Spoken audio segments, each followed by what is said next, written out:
किसी भी इशारे पर 2 मिनट के लिए ब्रेक लगती है तो 4 भिखारी आपकी गाड़ी का शीशा बजाते हैं। अब बाज़ इशारों पर टूल प्लाज़ों पर लिख के लगा दिया गया है ये पेशावर भिखारी हैं, इनको खैरात ना दें। लेकिन मेरा सवाल ये है कि उन सारे भिखारियों को एक जगह पे खड़ा करके पूछना किसने है कि तुम भीख क्यों मांग रहे हो? उनके घरों तक उनके साथ किसने जाना है? कौन आदमी है जो जाके उनसे कहेगा कि जनाब तुम क्यों खैरात के लिए खड़े हो, तुम्हारी मजबूरी क्या है? क्या रियासत की, हुकूमत की, ताजर की, मालदार की, तगड़े आदमी की ये ड्यूटी नहीं? उन तक रसाई किसने हासिल करनी है? वो बेवा जो पिछले साल दरवाजे पे ज़कात लेने आई थी वो इस साल भी आई है। वो खातून जिसे पिछले साल आटे का थैला दिया था वो इस साल भी आई है। वो खातून जो पिछले साल 4 बच्चों को साथ लेकर के छोटों को आई थी वो आज भी उसी तरह कशकोले तलब दराज किए हुए है। और हज़रत उमर क्या फरमाते हैं? सैयदना फारूक आज़म रदी अल्लाह ताला अन्हु इरशाद फरमाते हैं, इसको इमाम बहकी ने और इमाम सुयूती ने नकल किया है।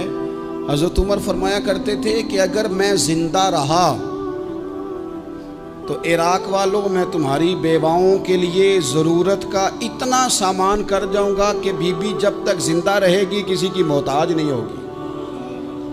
उसके लिए इस तरह के असबाब पैदा कर दिए जाएंगे कि उसे हाजत नहीं होगी। उसके लिए मुस्तकिल बुनियादों पर उसके अखराजात देख कर उसके लिए एहतमाम कर दिया जाए। उसे दोबारा कशकोले तलब दराज करने की ज़रूरत नहीं पड़ेगी। एक सहाबी थे हज़रत जनाब सैयदना खफाफ बिन ईमा गफ़ारी रदी अल्लाह ताला। इन्होंने बड़ा किरदार अदा किया था मैदान उहद में, इन्होंने और इनके साहिबजादे ने। तो इनकी बेटी एक दिन हज़रत उमर के पास आई।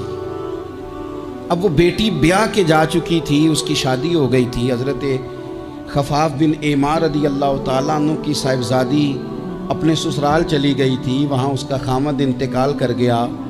वो खातून वापस आ गई, वो हज़रत उमर से मिली, बेवा औरत। उस बेवा खातून ने आके यहाँ तो मेरे भाई वो फौजी बेचारे जिनकी बीवियाँ, जिनको एक तकरीब में तो खूब एवार्ड देने के लिए बुलाया जाता है। मैंने यतीमी का वक्त गुजारा है, मुझे पता है कि 2-4 महीने लोग आके कहते हैं कोई हुक्म होया तो 10 आ जाए। फिर जब 1 साल गुजर जाता है तो फिर लोग कहते हैं 4 भरा ने काम क्यों नहीं करते। तो ऐसे तो नहीं ना कि अब्बा ऐसे ही चला गया था, बड़ा कुछ दे के गया है, किधर है फलानी चीज़। लोगों का नज़रिया थोड़े अरसे के बाद और हो जाता है। आपने बड़े बड़े शुहदा के घरों में एवार्ड तो दिए, क्या कभी आपने पलट कर दोबारा गौर किया कि उनके बच्चे कहाँ हैं, उनकी बेवा किस हाल में है? वो ज़माने की तेज़ धूप और तेज़ आंधी का मुकाबला कैसे कर रहे हैं? बगैर बाप के जो इंसान को खुले आसमान तले वक्त गुजारना पड़ता है वो कितना को मुश्किल होता है। वो किस तरह टाइम गुजार रहे हैं ये कभी सोचा लोगों ने? यहाँ तो निरंगी सियासत दौरान तो देखिए मंजिल उन्हें मिली है जो शरीके सफ़र न थे, जो निकले ही नहीं थे वो मंजिल तक पहुँच गए, और जिन्होंने जवानियाँ गुजार दी वो रास्ते में रह गए। हज़रत खफाफ बिन ईमा की साहिबजादी बेवा होके आ गई, बच्चे साथ थे, सरे राह जनाब उमर से मिली और मिल के कहने लगी हुजूर मैं उस सहाबी की बेटी हूँ जिन्होंने ओहद वाले दिन अपने बेटे के साथ मिल के मुआसरा किया था। बच्चे मेरे यतीम हो गए हैं, मैं बेवा हूँ।